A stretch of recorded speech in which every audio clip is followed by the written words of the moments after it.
Emotion classification on face images. Like humans can recognize intuitively emotions on people's faces, we tackle the same problem of emotion recognition on face images.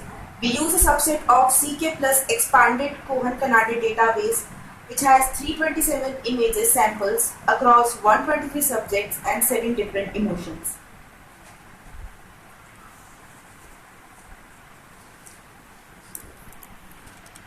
This is the database.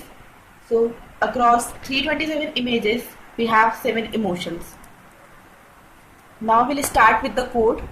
So we start with opening a file in write mode, which will write the final output of feature vectors. Next we'll open a text file which has complete path of all the images we want to process.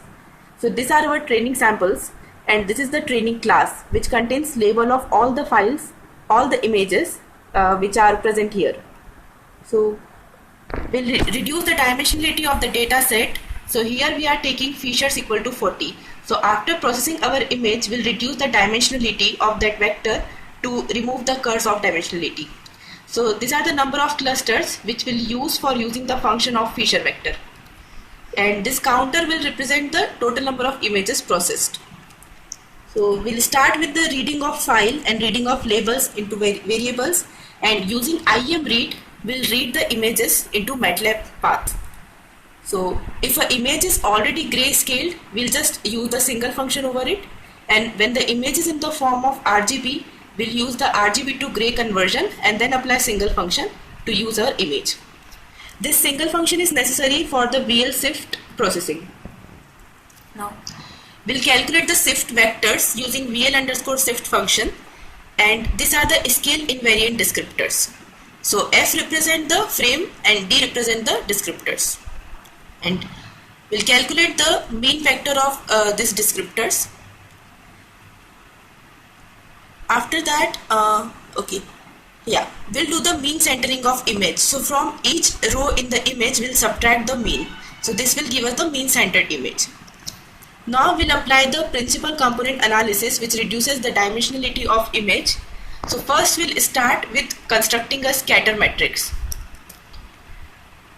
And so for that we'll do data transpose cross data. So that will give us the scatter matrix. We'll use the eigenvalue function over scatter matrix, and this will give us eigenvalues V and eigen vector D. So this function diagonal will give us all the diagonal elements of the vector D. We sort those diagonal vectors in descending order so that we can select the top eigenvalues corresponding to that. So my number of features are 40, so I'll select the top 40 eigenvalues, and corresponding to those eigenvalues we'll use the eigenvectors. So this new dimension contains the new dimension of 40 dimensionality. Now I'll get the final data by multiplying original data with the new dimensionality. So this product will reduce my dimensions. So again I'll use this reshape function, and I'll use the reshape function and convert into a row matrix, which is 1 cross row into columns. We use VL underscore GMM function, and which is useful for giving us means, covariances and priors, which are useful for VL underscore feature function, and produce a encoding. This is the feature vector encoding we'll use for classification. Now we'll use leave SVM classifier, which does 5-fold cross folding and return us the accuracy. And these are the format, which is label space the number of feature vector colon value of the feature vector. We'll write these values in feature vector file and close all the images. Using this method, the emotion classification will give us the accuracy of if number of clusters are 30, accuracy is nearly 61.59. If number of clusters are 60, it is 65. So on an average, the accuracy is 63.07. So here is the approach that we used the original image, we cropped it, and we mean centered it.